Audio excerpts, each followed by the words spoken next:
Addis Abeba dit que pour vous, c'est un lieu important dans votre parcours. Ouais. Et vous avez connu Addis Abeba de quelle époque? De l'époque de la famine, de Mengistu? Sous Mengistu, ouais, voilà. C'était terrible. On a connu la même chose, c'est pour ça que je voulais vous... Les enfants vendaient des savons par quart, ils vendaient de l'ombre en fait, ils venaient avec un parapluie pour faire de l'ombre aux Européens. Vendre de l'ombre, c'est quand même une image extraordinaire. C'est la réalité, Addis Abeba. Est-ce que c'est la colère qui vous fait écrire, la rage, que vous dites quelquefois? Peut-être que la rage est un désir, peut-être. On voudrait que ce soit mieux. Hein, donc en effet, en tout cas, même le côté rebelle, j'y propose une alternative qui est justement l'alternative. C'est-à-dire, jamais je ne rouspète ou je conteste si j'ai pas un plan B. Si j'ai pas une idée ou peut-être quelque chose à proposer. Donc généralement on retient, ouais, il râle, il est pas content, il conteste, bon, il critique. Critique dans le sens allemand, c'est quand même juxtaposer une autre proposition. C'est ça. Et généralement j'y arrive pas. Bon, parce que je suis peut-être pas assez politique, pas assez diplomate. Donc la première chose qu'on retient, c'est non. Mais c'est non, mais... Et pareil en chanson, un exemple, c'est le géranium. Ouais. Les géraniums, parce qu'elle arrose, il y en a marre. Je veux dire, le roman de la rose, il y a quand même, d'ailleurs, le même Rimbaud, ce que les poètes doivent savoir à propos des fleurs. Et lui-même est quasiment un botaniste quand il dit ça. Son poème sont une alternative bien plus variée. Il est un artiste de variété, de botanique bien plus puissant que moi. Moi, j'ai juste proposé les géraniums, voilà. Est-ce qu'il y a des parfums plus subtils, justement, parce que vous disiez, moi, l'engagement, je veux, si on parle d'engagement, je veux un engagement subtil. Est-ce que c'est cette subtilité-là qui permet aussi de mettre tout l'implicite qu'il y a dans vos chansons et pas un engagement peut-être justement très explicite, quelque chose qui serait davantage à lire entre les lignes On est un peu sibyllin, on est un peu politique aussi, on répond pas vraiment aux questions, on en pose une autre. Donc la chanson est subtile dans ce sens-là. De toute façon, de temps en temps, on est obligé, pour des questions de rime, où le couplet il est fini, on n'a toujours pas dit ce qu'on voulait dire. Donc bon, c'est nécessairement incomplet, une chanson, et le slam aussi. J'ai été étonné moi-même, c'est pas un mot que j'utilise habituellement. Subtil, pour moi, c'est lamaïque, quoi. On est à 5 cm au-dessus du sol. Et c'est vrai que la chanson, moi j'appelle ça l'effondrement vers le haut. Et donc c'est peut-être là qu'on est dans le désir, un désir quasiment mystique. La poésie est un engagement aussi vers un langage qui n'est pas verbal. C'est l'intertexte, c'est le surtexte, c'est le point d'interrogation avec pas de réponse, c'est le point de suspension. Dans une chanson, on ne peut pas être aussi explicite que dans un journal ou dans un dossier ou un livre ou la prose. C'est nécessairement le minimum complet quand c'est bien réussi. Donc on suggère des pensées, on suggère un engagement. On fait la morale souvent quand même en chanson. Et c'est là où l'engagement est quand même en fait très religieux. Moi je trouve que les slameurs et même les chanteurs engagés sont très religieux.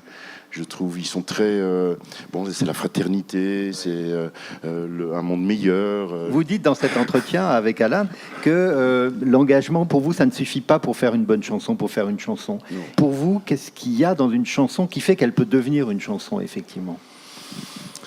C'est un peu pas facile quand même. Je ne sais pas moi-même.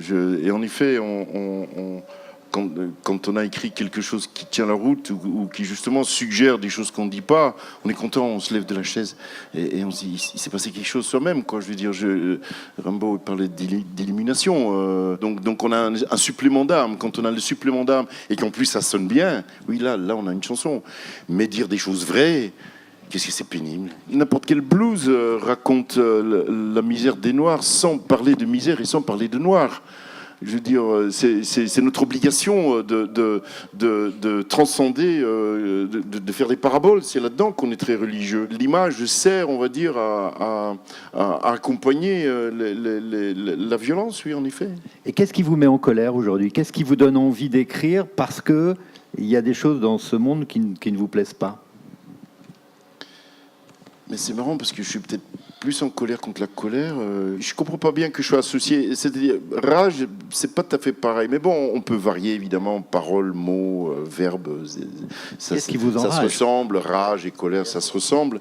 Mais colère, c'est en gros, c'est un coup de sang, quoi. Ça fait un peu peur, quoi. C'est marrant parce que je suis arrivé à Paris et c'est vrai qu'on était dans l'alternative à fond, les marginaux, bon, hippies.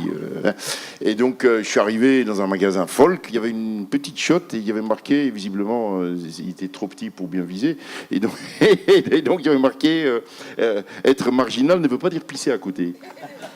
D'accord. Et donc, en effet, ce qui me fait peut-être rager le plus, c'est d'abord ma génération qui a raté l'alternative. Je rage plus contre mes semblables que je veux dire, que contre, j'allais dire, la droite ou les fascistes. Ceux-là, ils sont identifiés depuis longtemps. Mais c'est Bertrand Dical qui dit qu'il y a le petit racisme de gauche qui nous habite et qu'on assimile un noir nécessairement, ça fait du rap et c'est un sportif et ça une bon. On fantasme beaucoup sur nos semblables qu'on prétend être notre frère. Et donc je trouve que mes camarades progressistes n'ont pas progressé. Et ça me fait beaucoup plus rager que tout le reste. Le manque d'engagement me navre beaucoup plus que l'engagement. Même s'il est maladroit, je préfère un engagement qu'une ringardise, quoi. Vous dites, moi je suis content de toute façon, si je suis sur scène, si je partage. Qu'est-ce qui s'est passé pour qu'à un moment donné, il y a un ras-le-bol et que... Oui, enfin, on peut chanter ailleurs que sur un disque. Hein. Je veux dire, j'ai chanté sur la place Beaubourg avec Guigui Mouna sur une poubelle. J'ai hurlé du Rimbaud. Je veux dire, on peut vivre sans médias. C'est pareil, c'est une alternative. J'ai trouvé que les systèmes, on va dire, qui existaient ne suffisait pas. Et puis il y a une prétention, je veux dire, je dis bien, il y a une plus grande variété dans les gens qui, m'excuserez, mais les états-majors culturels, médiatiques se ressemblent un peu tous. On dirait qu'ils sont passés par le même chirurgien esthétique ou chirurgien intellectuel aussi. J'ai réappris à vivre, j'ai réappris à d'autres modèles médiatiques, d'autres engagements que médiatiques. Alors, vous dites que vous faites une distinction entre l'engagement et le récit. Et vous faites des portraits. J'ai pensé au Victor Hugo des choses vues, qui, effectivement, attrape comme ça une scène de la rue. Est-ce que pour vous, justement, écrire des chansons aujourd'hui, c'est d'aller chercher ces Gavroches de 2017, ces choses vues, comme Victor Hugo les regardait? Oui, je méfie des visions politiques de la société, quoi. Je veux dire, la société n'a pas besoin de la vision des politiques pour exister, déjà. Donc elle a une propre vie. J'ai dû lutter pour créer ma propre alternative à moi-même aussi, pour je est un autre.